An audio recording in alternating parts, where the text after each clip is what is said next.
10 साल आपकी सरकार को हो गए हैं तो थोड़ी एंटी इनकम्बेंसी भी होगी।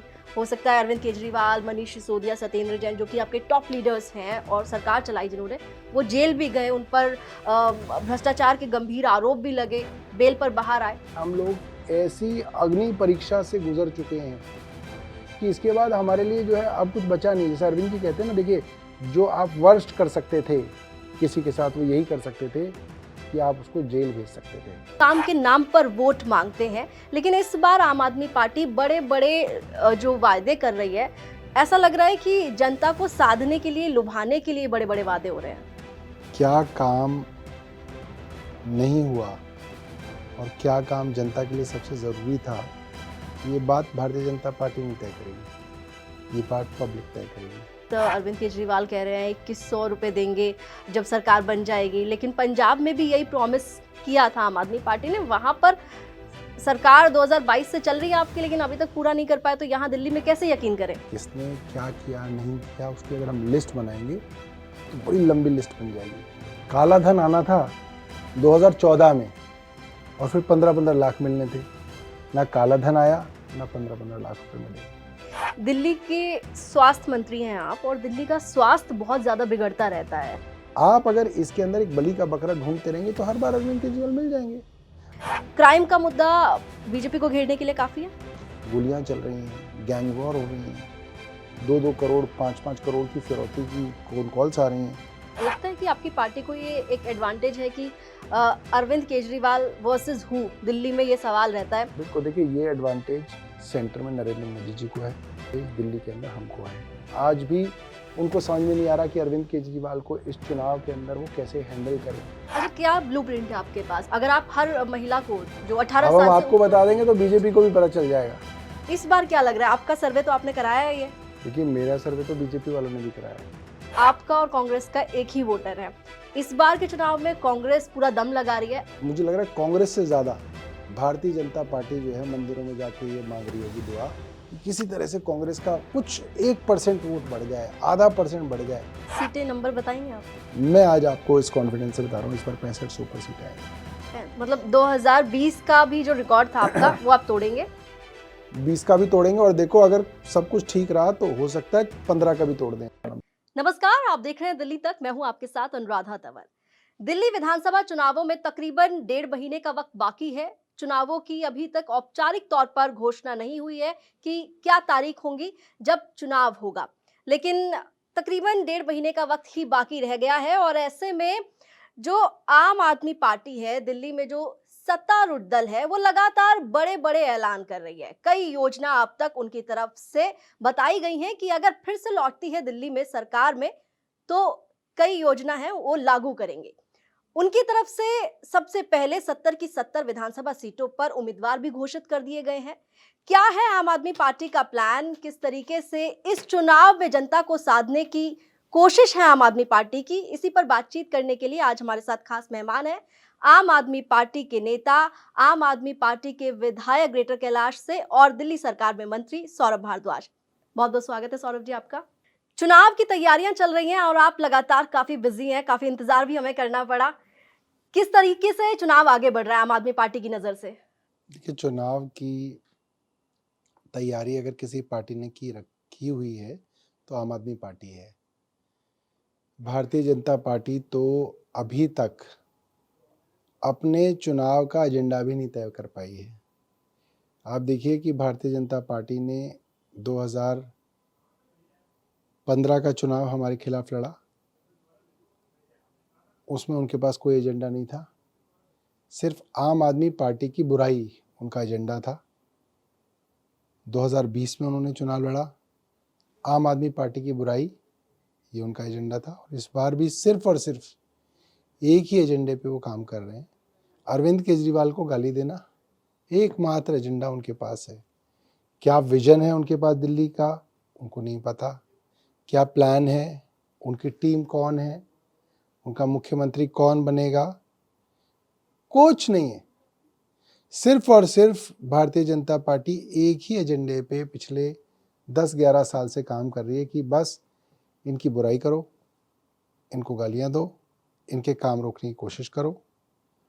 बस इसी काम पे चल रहा है। और दिल्ली वाले जो है इस नेगेटिव एजेंडे को जो है भारतीय जनता पार्टी के नेगेटिव एजेंडे को बार बार रिजेक्ट कर रहे हैं, और इस बार भी वो कुछ नया नहीं ला पाए हैं। और आम आदमी पार्टी लगातार चुनाव का नैरेटिव तय कर रही है। अपने 70 के 70 कैंडिडेट्स हम लोगों ने डिक्लेयर कर दिए हैं। मुख्यमंत्री कौन बनेंगे ये हमने डिक्लेयर कर दिया, पूरी टीम हमारी डिक्लेयर्ड है। भारतीय जनता पार्टी के यहाँ तो मुझे ऐसा लग रहा है जैसे वो चुनाव लड़ ही नहीं रहे हैं। भारतीय जनता पार्टी ये कह रही है कि दिल्ली में जो वोटर है उसके सामने आम आदमी पार्टी की सरकार ने जो काम के बारे में बातें कही हैं वो काम हुआ नहीं है। प्रदूषण मुद्दा है, आप मानेंगे ये बात, क्योंकि हम हर साल सर्दियों में प्रदूषण की वजह से काफ़ी परेशान होते हैं। यमुना साफ नहीं हुई है, ये बात तो खुद पूर्व मुख्यमंत्री अरविंद केजरीवाल मान चुके हैं।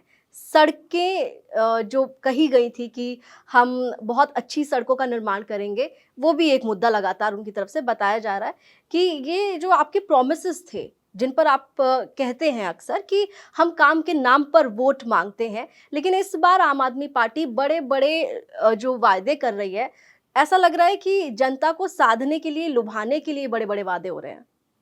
देखिए, क्या काम नहीं हुआ और क्या काम जनता के लिए सबसे ज़रूरी था, ये बात भारतीय जनता पार्टी नहीं तय करेगी, ये बात पब्लिक तय करेगी। प्रदूषण की जहाँ तक बात है, पूरे उत्तर भारत के अंदर प्रदूषण होता है।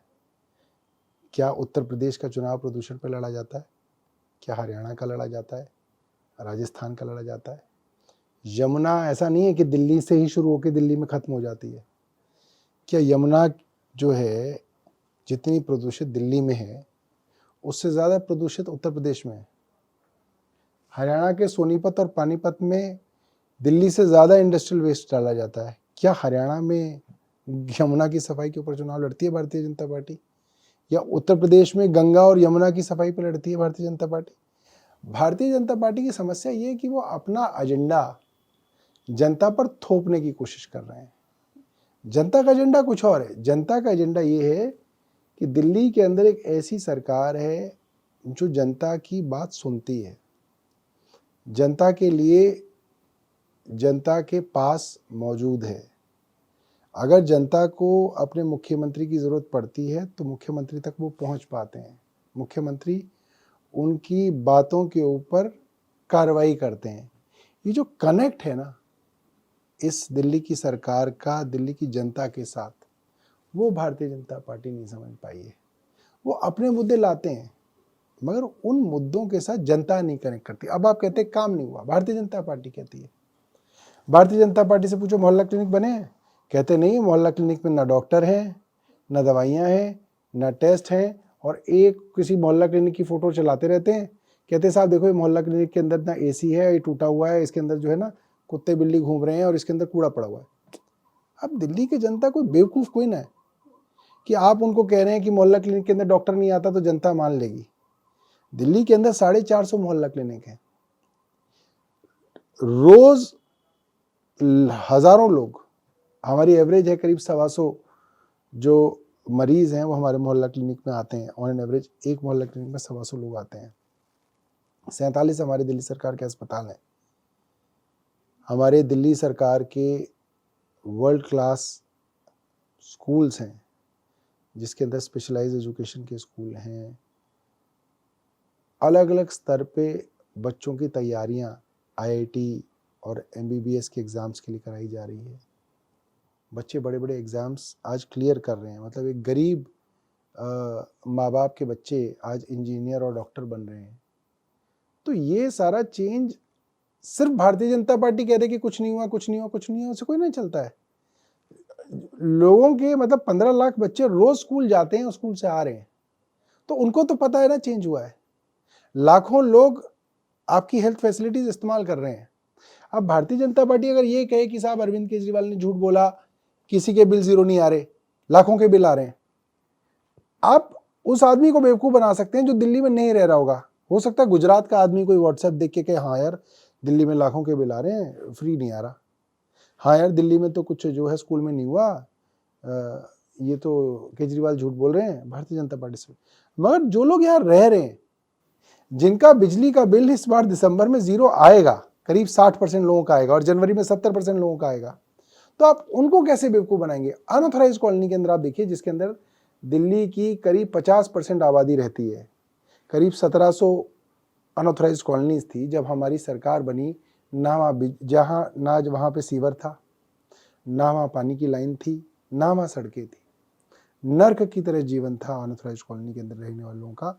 लोग अपने रिश्तेदारों को अपनी कॉलोनी का एड्रेस नहीं बताते थे कि अगर कल को कोई रिश्तेदार आ जाएगा तो यार बड़ी शर्म आएगी कि भाई हमारे यहाँ तो जो है सीवर बह रहा है, सड़क नहीं है। लोगों के घरों में रिश्ते नहीं होते थे बेटियों के कि अनऑथराइज कॉलोनी के अंदर रह रहे हैं, कैसे किसी को बुला लें। आज आप अनऑथराइज कॉलोनी के अंदर जाके देखिए, अरविंद केजरीवाल जी ने सीवर डलवा दिए, पानी की लाइन डलवा दी, कुछ जगह तो आईजीएल की गैस की लाइन डल गई। सड़कें ज़्यादातर कॉलोनीज के अंदर जो है पिछले 10 सालों में कम से कम 2 बार तो बनी गई हैं। और आज वो जो हमारा एक बड़ा तबका अनऑथराइज कॉलोनी में रहता है, उसको पता है कि 10 साल पहले उसकी ज़िंदगी क्या थी और आज उसकी ज़िंदगी क्या है। तो उसको आप बेवकूफ़ नहीं बना सकते ये कह के कि अरविंद केजरीवाल ने कुछ नहीं किया, देखो यमुना साफ नहीं हुई। वो कहेगा हाँ ठीक है, यमुना साफ नहीं हुई, मगर हमारी बहुत सारी चीज़ें हुई हैं। जो पूर्वांचली है, जो आपका एक बहुत बड़ा तबका है, वो ज़्यादातर इन अनऑथराइज कॉलोनीज के अंदर रहता है। तो वो इस चीज़ से जो है अरविंद केजरीवाल के साथ अटैच है कि यार ये एक ऐसा आदमी है, नेता है, जिसने हम लोगों के लिए काम किया। और अरविंद जी एक बड़ी अच्छी बात कहते हैं, मैंने आपको सीवर, पानी, सड़क नहीं दिया, मैंने आपको सम्मान दिया है। एक दिल्ली जैसे शहर में रहने का जो सम्मान होना चाहिए, वो आदमी अपना गांव सब कुछ छोड़ के यहाँ पे आया है, रोजी रोटी कमा रहा है, उसको सम्मान तो मिला। ये चीज़ें हैं जिससे उनकी ज़िंदगी में फ़र्क आया, जिसकी वजह से लाख प्रोपेगेंडा हो टीवी पे, अखबारों में, मगर वो आदमी तो जानता है हमारी ज़िंदगी में फ़र्क आया है। सौरभ जी, बीजेपी का नैरेटिव छोड़ते हैं, अरविंद केजरीवाल जी की बात करते हैं। उनकी तो प्रॉमिसेस थे कि हम यमुना साफ करके दिखाएंगे, वो खुद डुबकी लगाने वाले थे, उन्होंने ये बात तो कही उन्होंने तो कह थी दिया सबके ना, सामने। और तो उन्होंने तो आपके चैनल पे ही कह दिया ना, ये नहीं हो पाया। वो इसको मानते हैं, 2 सवा 2 साल कोरोना की वजह से केंद्र सरकार के बड़े बड़े प्रोजेक्ट नहीं हुए। और फिर आपने देखा ही है पिछले 2 सालों में क्या केंद्र सरकार ने किया है। कभी जो है सबसे पहले दिल्ली जल बोर्ड सत्येंद्र जैन साहब के पास था, उनको अरेस्ट किया गया, फिर मनीष जी के पास आया, फिर उनको अरेस्ट किया गया, और उसके बाद जो है कुछ दिनों मेरे पास रहा, फिर आतिशी जी के पास रहा। उसके बाद भी जो है कई संकट जो है दिल्ली जल बोर्ड के अंदर लाए गए, तो उन्होंने बोला अगली बार करेंगे, इसको करेंगे, क्यों नहीं करेंगे। अच्छा, अभी फिलहाल मौजूदा स्थिति में अगर हम बात करें, आम आदमी पार्टी की तरफ से कई सारी स्कीम्स जो हैं वो अनाउंस की गई हैं और आज से रजिस्ट्रेशन भी शुरू हो गया है। स्पेशली अगर मैं बात करूं 2 स्कीम्स का, जिसमें संजीवनी योजना और महिला सम्मान योजना। बीजेपी कह रही है कि महिलाओं को सम्मान देने की बात अरविंद केजरीवाल कह रहे हैं, 2100 रुपये देंगे जब सरकार बन जाएगी। लेकिन पंजाब में भी यही प्रॉमिस किया था आम आदमी पार्टी ने, वहां पर सरकार 2022 से चल रही है आपकी, लेकिन अभी तक पूरा नहीं कर पाए, तो यहाँ दिल्ली में कैसे यकीन करें? अब देखिए, किसने क्या किया नहीं किया उसकी अगर हम लिस्ट बनाएंगे तो बड़ी लंबी लिस्ट बन जाएगी। काला धन आना था 2014 में, और फिर 15-15 लाख मिलने थे। ना काला धन आया, ना 15-15 लाख रुपए मिले। 2 करोड़ युवाओं को हर साल नौकरी मिलनी थी, नहीं मिली। किसानों की आय दुगनी होनी थी, नहीं हुई। पेट्रोल डीजल 30 रुपये लीटर मिलना था, नहीं मिला। डॉलर के मुकाबले रुपया बढ़ना था, नहीं बढ़ा। सबसे बुरे हालत पे आ गया, 85 रुपये का $1 हो गया। तो वादों में और सच्चाई में तो मैं भारतीय जनता पार्टी का देखूंगा तो उसकी भी बहुत सारी दिक्कतें होंगी। कई बार वादे पूरे होते हैं, कई बार नहीं पूरे होते, मगर हम वो लोग हैं जो हम मानते हैं। आज आप भारतीय जनता पार्टी से पूछिए जी 15 लाख का क्या हुआ, कह रहे वो जुमला है। अरविंद केजरीवाल वो नेता नहीं है जो ये कह दें कि नहीं नहीं ये वाला तो जो था वो जुमला था, नहीं हो पाया, करेंगे, मगर हम उस चीज़ से भागने की तैयारी में नहीं है। और हमारी वो सरकार है जो पूरे देश में पहली सरकार बनी जिसने लोगों को 200 यूनिट बिजली फ्री दी और 400 यूनिट आधे दामों पे दी, 20,000 लीटर पानी दिया, स्कूल दिए, अस्पताल दिए, महिलाओं को फ्री बस यात्रा दी, मुझे नहीं लगता भारतीय जनता पार्टी की एक भी कोई राज्य सरकार होगी जो फ्री बिजली दे रही होगी। हमारी सरकार है, हमारी दिल्ली की सरकार और पंजाब की सरकार दोनों दे रही। पानी के अंदर भी ऐसा ही है, महिलाओं की फ्री यात्रा में भी ऐसा है। तो बहुत सारी चीज़ें, कुछ पॉजिटिव्स हैं, कुछ चीज़ें हैं जो नहीं हुई हैं, मगर जनता इस बात को जान रही है कि ये आदमी है जो हमारे लिए काम करने का जो है कि मंशा रखता है, और इसी ने किया अब तक जो किया है। भाई भारतीय जनता पार्टी तो कुछ नहीं देगी, यही देंगे, अगर देंगे तो इन्होंने ही दिया है। तो इस विश्वास के साथ जो है, अब आप देखिए भारतीय जनता पार्टी बोल रही नहीं देंगे, और आप मेरे साथ किसी भी कैंप पे चलिए जहां पे हम 2100 रुपए का रजिस्ट्रेशन करा रहे हैं, वहां लाइन लगी हुई है, और भारतीय जनता पार्टी के कार्यकर्ताओं की बीवियां लाइन में खड़ी हुई हैं। भारतीय जनता पार्टी कहती थी बिजली की सब्सिडी देने की जरूरत ही नहीं है, हम तो बहुत खुददार हैं, हमें नहीं चाहिए, हमें क्यों दे रहे हो। हमने स्कीम निकाली भाई, जिसे वापस करनी है कर दो। कितनों ने वापस की? वीरेंद्र सचदेवा लिस्ट निकाल के दे दें मुझे कि भारतीय जनता पार्टी के, ये लोग बोलते हैं ना कि भाई इनके 50% वोटर हैं दिल्ली के अंदर, 1 करोड़ लोग होंगे, ये अपने कुछ लोगों की, ये 2 लाख लोगों की लिस्ट दे दें, 10,000 लोगों की लिस्ट दे दें कि 10,000 भारतीय जनता पार्टी के वो कार्यकर्ता थे जिन्होंने बिजली की सब्सिडी वापस करी।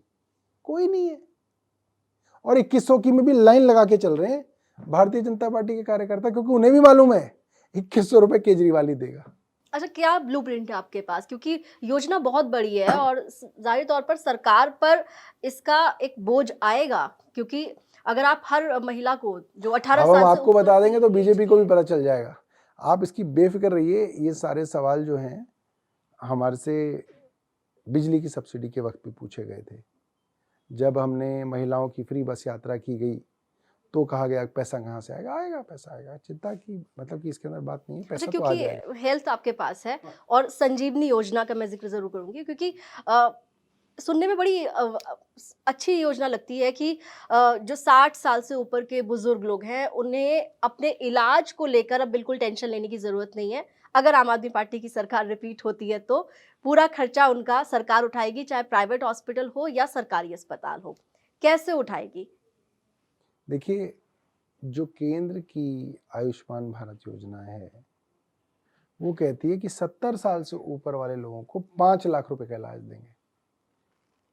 आदमी रिटायर तो 60 साल की उम्र में हो जाता है, तो 60 से ऊपर वाले को क्यों नहीं दोगे भाई? 60 साल की उम्र से जो 70 साल की उम्र तक के लोग बीमार पड़ेंगे, उनको क्या कुएं में डाल दोगे? या उनको कह दोगे नहीं तुम्हें नहीं देंगे, 70 होके हो जाओगे तब देंगे? ये तो एक मजाक है। दूसरी बात, 5 लाख की मदद करोगे, बाकी कैसे होगा? आप किसी को प्राइवेट अस्पताल में डाल दोगे, मान लीजिए उसको कोई न्यूरो सर्जरी की जरूरत है, उसको न्यूरो सर्जरी हो गई, 5 लाख तो खत्म हो गए। अब वो जो वेंटिलेटर पे है उसका 1 लाख रुपए रोज लग रहा है, वो कौन देगा? फिर आप उसको कह दोगे जाओ तुम मर जाओ, अब हम नहीं देंगे तो कौन देगा? इम्प्रैक्टिकल है। तो अरविंद केजरीवाल जी ने जो सोचा वो सोचा कि जब आदमी रिटायर 60 साल की उम्र में होता है तो उसने पूरी उम्र जो है सोसाइटी को, समाज को कुछ दिया, कंट्रीब्यूशन किया उसने देश की, दिल्ली की इकोनॉमी के अंदर। इनकम टैक्स भी दिया, जीएसटी भी दिया, लाखों करोड़ों रुपए उसने अपनी इस जिंदगी के अंदर सरकार को दिए। और अब जब वो 60 साल का हो गया तो कमाई बंद हो गई उसकी। तो वो ये उसके मन में चिंता रहती है कि मैं अगर बीमार पड़ा तो मेरा प्राइवेट अस्पताल में इलाज कैसे होगा, कौन खर्चा करेगा? तो इसलिए अरविंद जी ने कहा कि 60 साल की उम्र के ऊपर ही हम जो है इलाज देंगे, फ्री इलाज देंगे, अनलिमिटेड इलाज देंगे।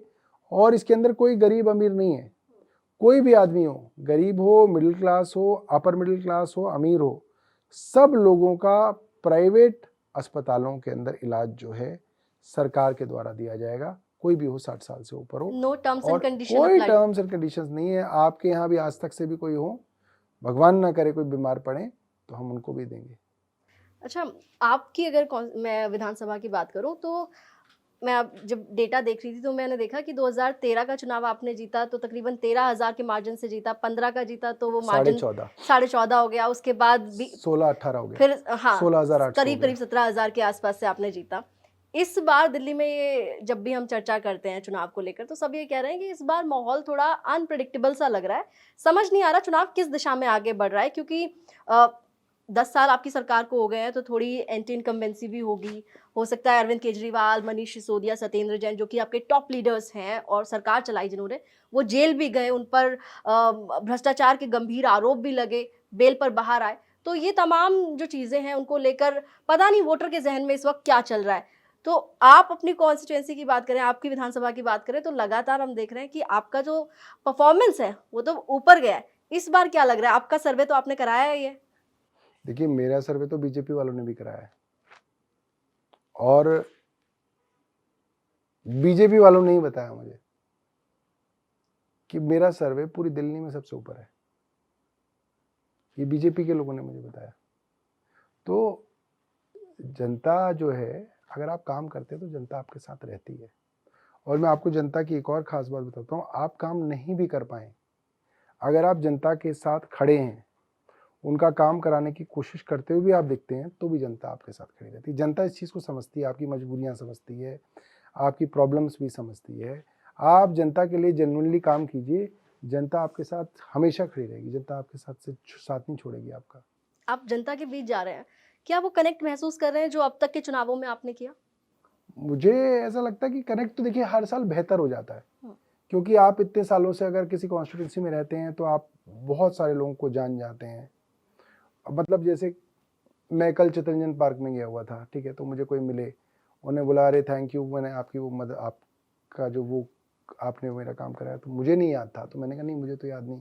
कह रहे नहीं, आपने मेरा उस हॉस्पिटल में काम कराया था। तो मैंने बोला मुझे तो नहीं याद। वो कह रहे अरे आपको नहीं याद बट मुझे याद है। तो क्या है, over a period of time आप इतनी लोगों की मदद करते हैं। अब हमारे पास तो रोज़ बहुत सारे लोगों के फ़ोन आते हैं, मिलते हैं, हम उनका काम किसी ना किसी को डेलीगेट कर देते, तुम ये कर दो, तुम, हमें नहीं नाम याद रहते, मगर आपने इस दौरान कितने सारे लोगों के काम किए हैं, वो एड अप होते चले जाते हैं।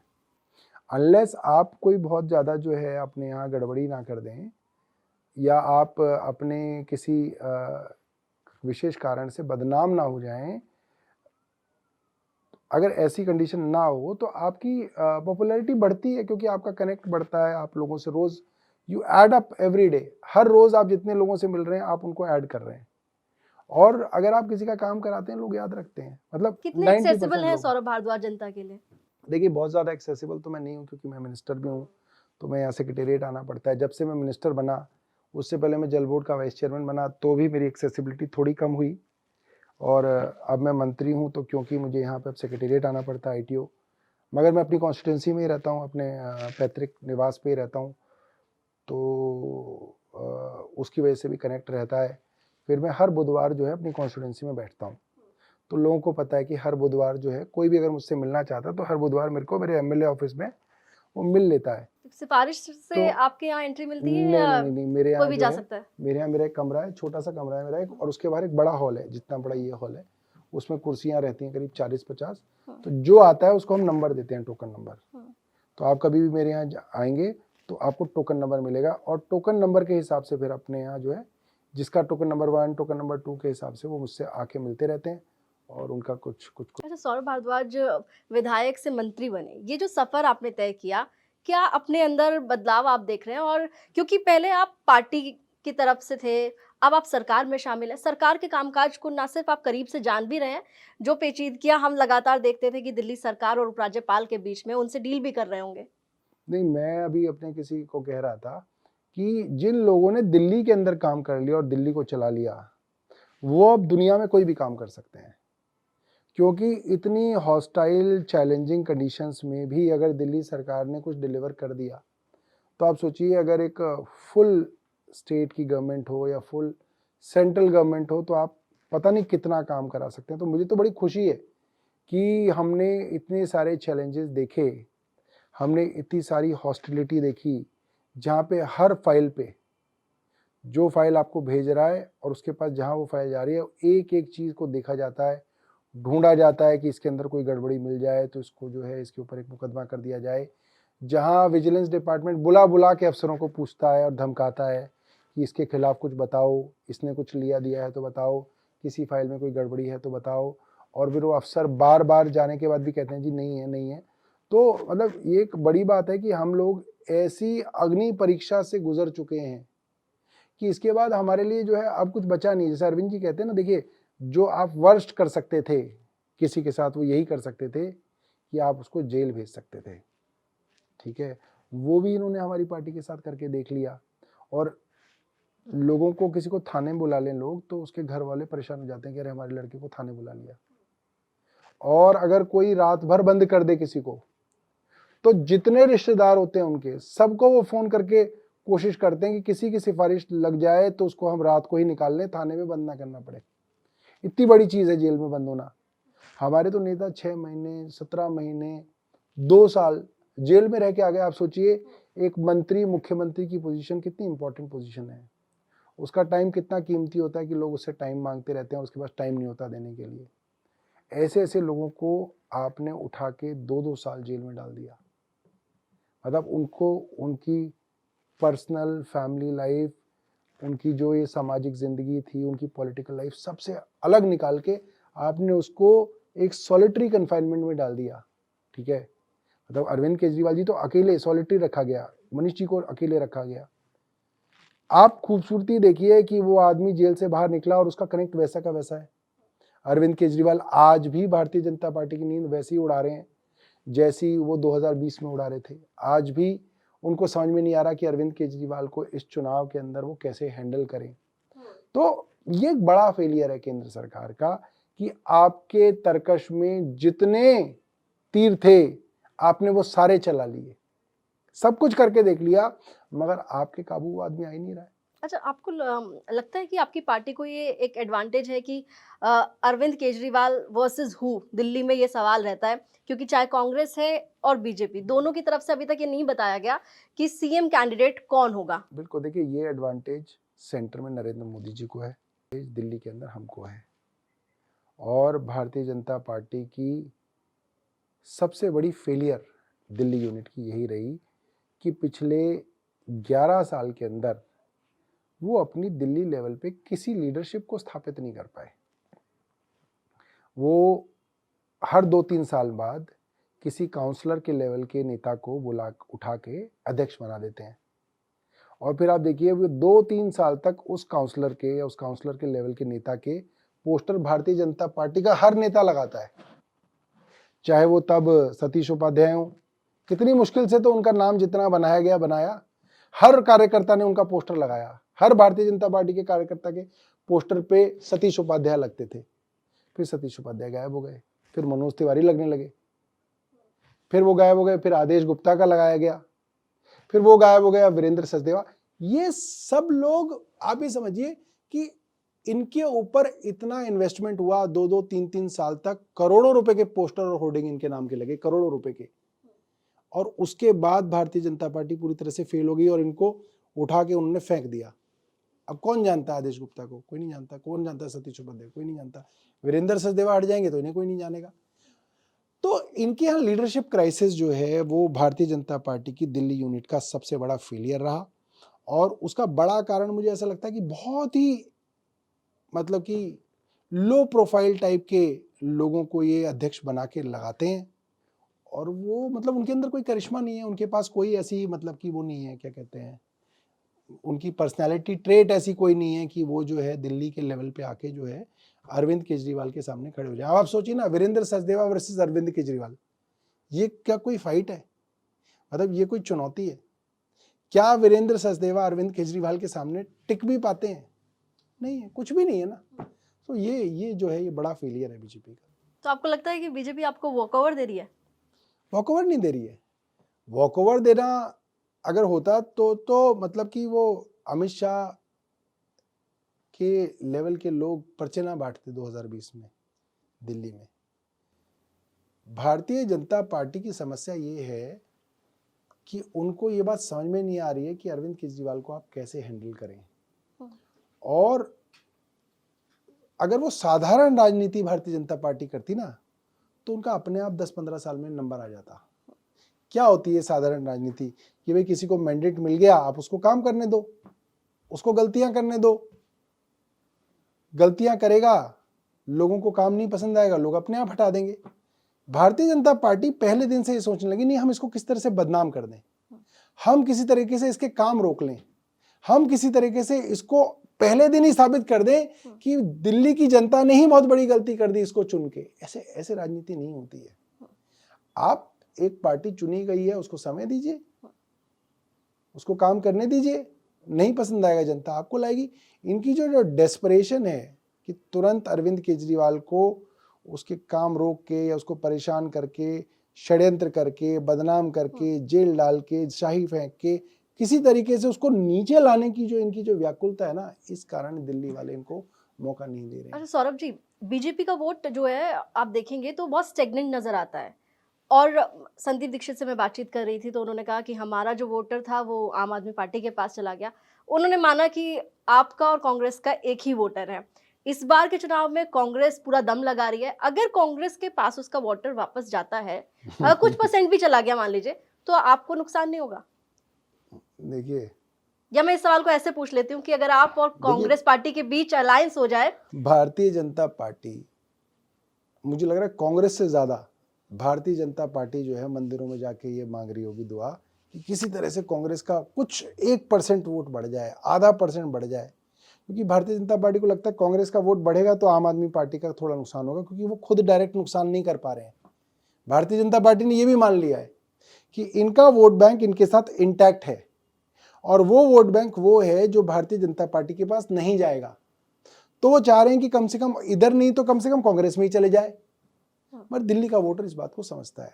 कितनी सीटें आ रही हैं आम आदमी दिल्ली का पार्टी की इस वोटर बार? क्या, मैं आपको बताऊं, दिल्ली का कांग्रेस का कार्यकर्ता भी इस बात को समझता है कि दिल्ली के कांग्रेस का अधिकांश कार्यकर्ता भी भारतीय जनता पार्टी के खिलाफ आम आदमी पार्टी को वोट डालता है।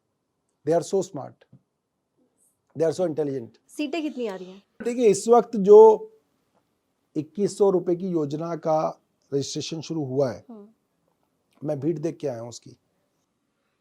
मेरी कॉन्स्टिट्यूएंसी में तो इस तरीके के गरीब इलाके कम है, मगर जितने भी है मैं उनकी भीड़ देख के आया हूं।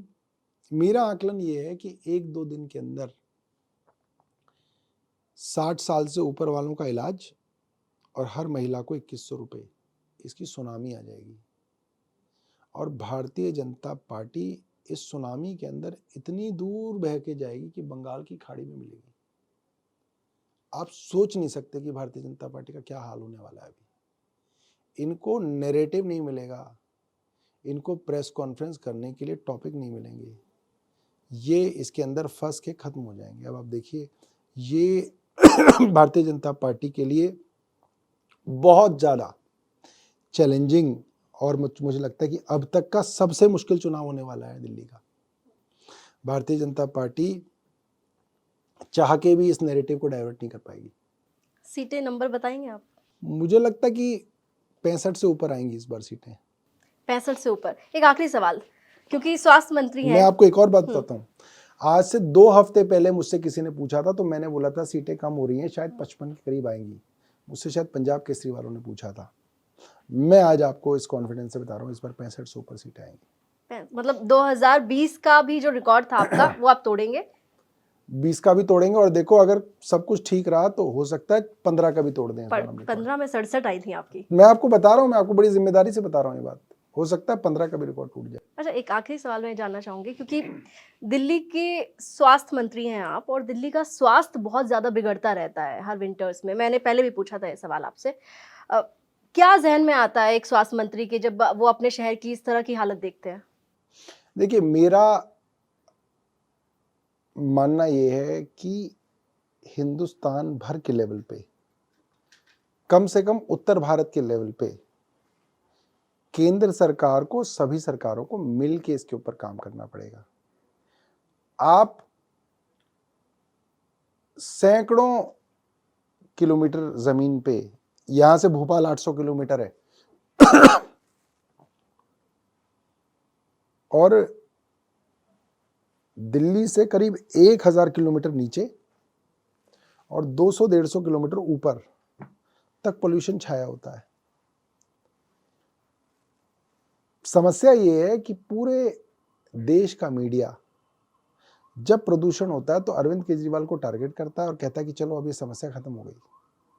अरविंद केजरीवाल इस देश के उत्तर भारत के अंदर पोल्यूशन नहीं कर रहे हैं। ये मॉडर्नाइजेशन के साथ, आधुनिकता के साथ एक बाय प्रोडक्ट आया है आपको पोल्यूशन, ठीक है। इसको एक सकारात्मक तौर पे सभी सरकारों को और लोगों को मिल के इसको सॉल्व करना पड़ेगा। आप अगर इसके अंदर एक बलि का बकरा ढूंढते रहेंगे तो हर बार अरविंद केजरीवाल मिल जाएंगे। आप उसकी बलि दे दो दिसंबर के अंदर और आप चैन से बैठ जाओ, और फिर नवंबर आएगा अगले साल फिर उसकी बलि दे दो, तो वो तो उसमें कोई दिक्कत नहीं है। और ये बात साबित हो गई, ना हमें फर्क पड़ रहा है ना पोल्यूशन को फर्क पड़ रहा है हमारी बलि देने से। ऐसा नहीं है कि पब्लिक जो है ये कह देगी कि अच्छा अरविंद केजरीवाल ही है इसका दुश्मन, इसका जिम्मेदार और अरविंद केजरीवाल, ऐसा नहीं है। पब्लिक को भी समझ में आ रहा है, मगर अधिकांश मीडिया को नहीं समझ में आ रही है बात। जो चैनल नोएडा से चल रहा है वो एंकर देख रही है कि नोएडा के अंदर क्या हाल है पोल्यूशन का, मगर जब टीवी के सामने बैठ रही है तो गाली अरविंद केजरीवाल को दे रही है। तो उस गाली से अगर पोल्यूशन कम होता तो अब तक तो हो जाता। हम तो 2015 से गाली खा रहे हैं, अब तो 10 साल हो जाएंगे, उससे हल नहीं होगा। सब सरकारों को, जब तक आप केंद्र सरकार को सवाल नहीं पूछोगे तब तक वो इस पे काम ही नहीं करेंगे। आपने उनको जो है फील्ड दे रखा है, फ्री दे रखा है, तो वो कह रहे हैं कि ठीक है अरविंद केजरीवाल भुगतता रहेगा। कोई भी आदमी जो है जो इस चीज को समझेगा और इसको साइंटिफिकली एनालाइज करेगा, वो कहेगा सबको मिल के काम करने की जरूरत है इसके ऊपर, वरना ये नहीं होगा, वरना ये प्रॉब्लम ऐसी ही चलती रहेगी। अच्छा, आप एक मुद्दा उठा रहे हैं, पूरी आम आदमी पार्टी, क्राइम का। दिल्ली में लॉ एंड ऑर्डर की जो सिचुएशन है उसको लेकर आप लगातार बीजेपी को घेर रहे हैं। आपको लग रहा है कि क्राइम का मुद्दा बीजेपी को घेरने के लिए काफी है? हम किसी को घेरने के चक्कर में नहीं है। क्राइम एक दिल्ली की बड़ी समस्या हो गया है। आप दिल्ली में रहती हैं? अगर आप दिल्ली में रहती हैं तो आप इस बात को समझिए, पिछले 10 सालों में जो लेडीज होती थी, लड़कियां होती थी, वो टहलने के लिए अपनी कॉलोनी से बाहर भी टहल लेती थी, मेन रोड पे भी टहल लिया करती थी शाम को। अब कोई लड़की, कोई लेडीज मेन रोड पे नहीं टहलती। अगर उनकी गेटेड कम्युनिटी है तो अपने गेट के अंदर ही घूमती रहती हैं, और गेटेड नहीं है तो अपने घर के अंदर घूम लेती हैं, छत पे घूम लेती हैं, नीचे नहीं घूमती। क्यों? डर ये रहता है कि कोई मोबाइल, आप चलते चलते जा रहे हैं, आपका मोबाइल छीन के ले जाते हैं लोग। आप ऑटो में बैठे हैं, आपका बैग छीन के ले जाते हैं लोग। मतलब चेन स्नैचिंग, मोबाइल स्नैचिंग तो इतना आम हो गया है कि कोई उसकी रिपोर्ट भी नहीं लिखवाता, कहता गया तो गया। गाड़ियां चोरी होना आम हो गया है कि जगह जगह जो है गेट्स लगाने पड़ रहे हैं लोगों को। क्यों लगाने पड़ रहे हैं भाई? क्योंकि गाड़ियां चोरी हो जाती हैं। और अब बात उससे भी आगे पहुंच गई है। अब क्या है कि देश के जितने भी बड़े बड़े गैंग्स हैं वो सब दिल्ली के अंदर एक्टिव हैं। गोलियां चल रही हैं, गैंग वॉर हो रही हैं, 2-2 करोड़ 5-5 करोड़ की फिरौती की फोन कॉल्स आ रही हैं। आप फिरौती नहीं दोगे तो आपके घर पे, दुकान पे, शोरूम पे, आपके होटल में आके गोलियां चला देंगे, दुकान में घुस के गोलियां चलाएंगे 20-20 राउंड, फिर आप दोगे पैसे। और आज दिल्ली का व्यापारी इतना डरा हुआ है कि वो जो अपने खाते बनाता है तो उसमें साल शुरू होने पे वो लिखता है कि इतना पैसा तो मुझे शायद जो है प्रोटेक्शन मनी देना पड़ेगा, तो अलग से उसका पैसा लिखना पड़ रहा है उसको। आज दिल्ली के अंदर क्राइम की हालत बहुत खराब है। मैं भी दिल्ली के अंदर ही पूरी ज़िंदगी रहा, इतने हालात ख़राब जो है दिल्ली के अंदर पहले नहीं थे। क्राइम बहुत ज़्यादा बढ़ गया है। उसकी दिक्कत ये है कि जवाबदेही नहीं है किसी की। होम मिनिस्टर है, होम मिनिस्टर से कौन मिला है? हम तो आज तक नहीं मिले। दिल्ली वाले कब गए होंगे होम मिनिस्टर से मिलने? है ही नहीं, एक्सेसिबिलिटी नहीं है। विधायक को बोलेंगे, विधायक कहते जी हमारे पास है नहीं, सांसद मिलते नहीं है। तो दिल्ली वाला अपने लॉ एंड ऑर्डर के लिए कहाँ जाए? अगर पुलिस रिश्वतखोरी कर रही है तो उसके खिलाफ कहाँ जाए दिल्ली वाला? किसको कहे? कोई माई बाप ही नहीं है। तो इसके लिए अमित शाह जी को कुछ करना चाहिए, इसके लिए उनको जो है कुछ तो एक्शन लेना चाहिए। अब हालत जो है बहुत खराब हो गई। अच्छा, एक रिसेंटली एक टिप्पणी की है कुमार विश्वास ने, आपने जरूर देखी होगी सोशल मीडिया पे। आप सोशल मीडिया पे काफी सक्रिय दिखाई देते हैं। कुमार विश्वास को नहीं देखा। उन्होंने इनडायरेक्टली, बिना किसी का नाम लिए, शत्रुघ्न सिन्हा की बेटी सोनाक्षी सिन्हा पर टिप्पणी की है और ये कहा है कि हम सभी को रामायण अपने बच्चों को पढ़ानी चाहिए, राम का नाम बताना चाहिए, वरना ऐसा ना हो कि आपके घर का नाम तो रामायण हो लेकिन आपके घर की जो श्री लक्ष्मी उसे कोई और उठा कर ले जाए। देखिए, मैंने एक बात सीखी कि जितने समाज के ठेकेदार घूमते हैं ना मोहल्लों में, इन सब के घरों में ऐसी ऐसी चीज़ें होती हैं जिसके लिए वो सबको पूरी ज़िंदगी जो है कुछ कुछ कहते आए। तो इस तरीके की किसी के परिवार के विषय में टिप्पणी नहीं करनी चाहिए। कई बार क्या होता है कि जो दुनिया भर के लोगों को लव मैरिज पे उपदेश देते हैं, उन्हीं के बच्चे लव मैरिज करते हैं और फिर वो जो है वो सोचते हैं कि अब मैं क्या बोलूं किसी को। तो इस तरीके की चीज़ों पे खासतौर पे किसी के परिवार के बारे में, बच्चों के बारे में टिप्पणी करने से बचना चाहिए। ये उनकी पर्सनल चॉइसेस हैं। इसके साथ जो है उनको जो है इंडिपेंडेंटली जो है रहने देना चाहिए। अच्छा, एक आखिरी सवाल, अंबेडकर को लेकर हाल में आपने देखा होगा कि संसद में भारी बवाल हुआ। धक्का मुक्की के आरोप में राहुल गांधी पर तो एफआईआर भी दर्ज हो गई, बीजेपी के नेता आईसीयू पहुंच गए। और इस बीच एक वीडियो हम सब ने देखा और काफी सुर्खियों में रहा वो वीडियो, जिसमें अरविंद केजरीवाल अंबेडकर से आशीर्वाद लेते हुए दिखाई दिए और वो एआई वीडियो था। आप लोगों ने अंबेडकर स्कॉलरशिप भी लॉन्च की है, उसके बारे में थोड़ा देखिए,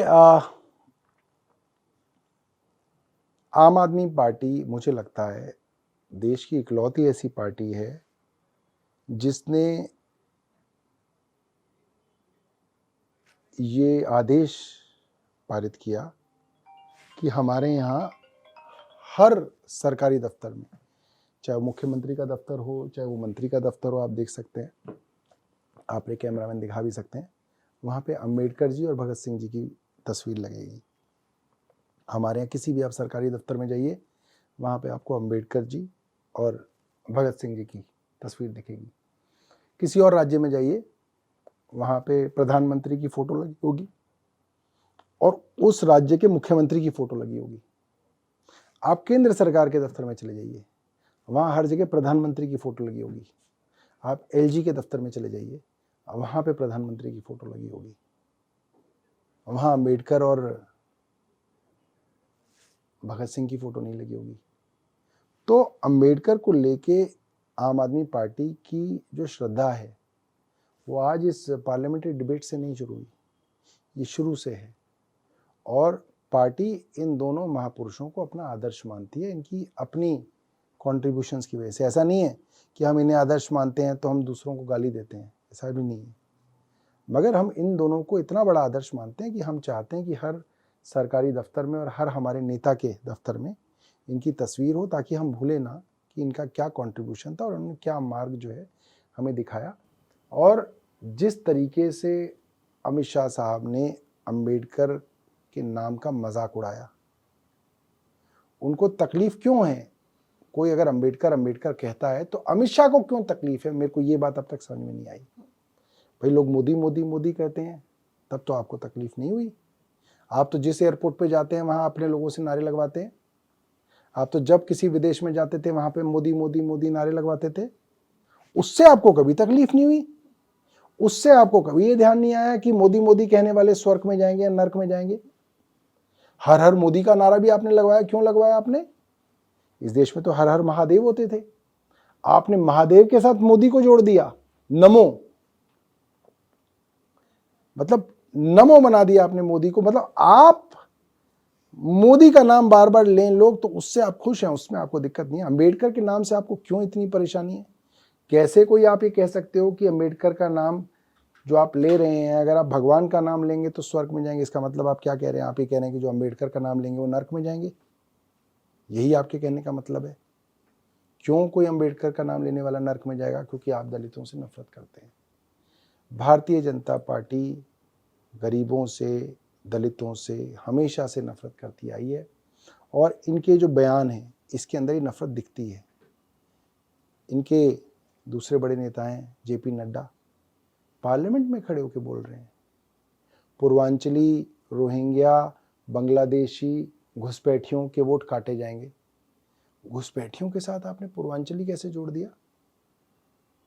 पूर्वांचली ही क्यों आपके मन में आया? या तो आप ये कह रहे होते कि गुजराती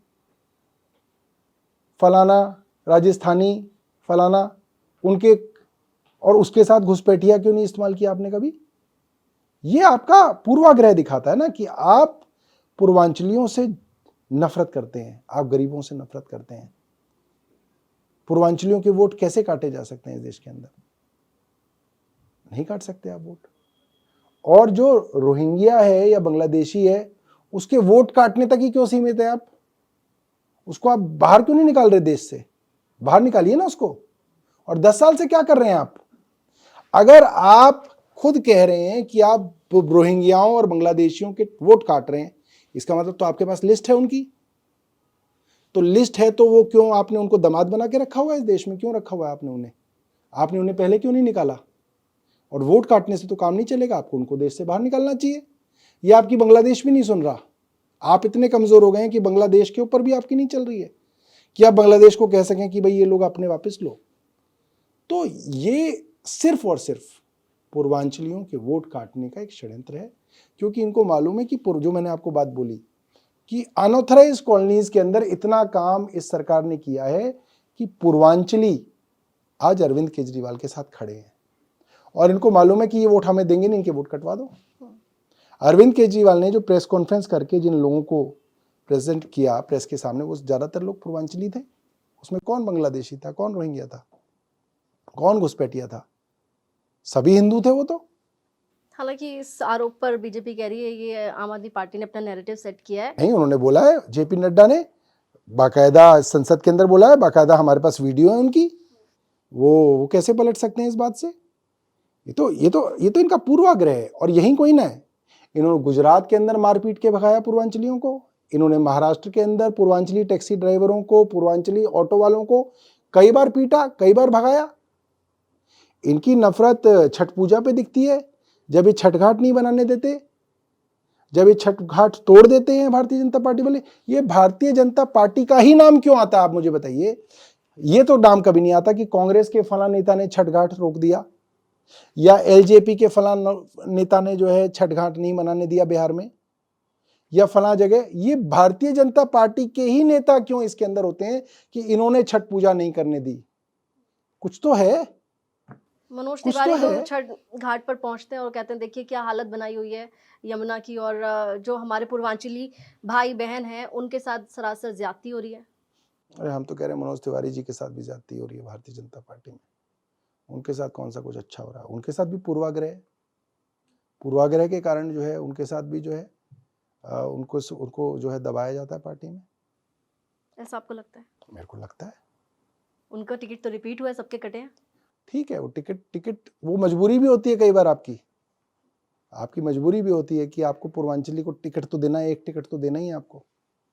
वो आपकी मजबूरी होती है। मगर भारतीय जनता पार्टी के अंदर पूर्वांचलियों को लेकर पूर्वाग्रह जो है वो साफ दिखता है, सबको दिखता है। अरविंद केजरीवाल को लेकर क्या माहौल देख पा रहे हैं आप दिल्ली में? क्योंकि मैं ये सवाल इसलिए पूछ रही हूँ क्योंकि जेल में रहकर आए हैं और बीजेपी की तरफ से लगातार ये कहा गया है कि भ्रष्टाचार में डूबे हुए हैं। ये जो कथित शराब घोटाला हुआ इसमें अरविंद केजरीवाल मास्टरमाइंड, मनीष सिसोदिया मास्टरमाइंड, हालांकि बेल पे हैं, वो भी ये बोल रहे हैं कि कोई अभी आरोपों से बरी नहीं हुए हैं, बेल पर है। भारतीय जनता पार्टी अब कुछ भी कहे, दिल्ली के लोग अरविंद केजरीवाल को प्यार करते हैं। और वो दीवानगी जो अरविंद केजरीवाल से मिलने वाले लोगों में दिखती है, वो भारतीय जनता पार्टी के किसी नेता के रोड शो में, उसकी पदयात्रा में नहीं दिखती।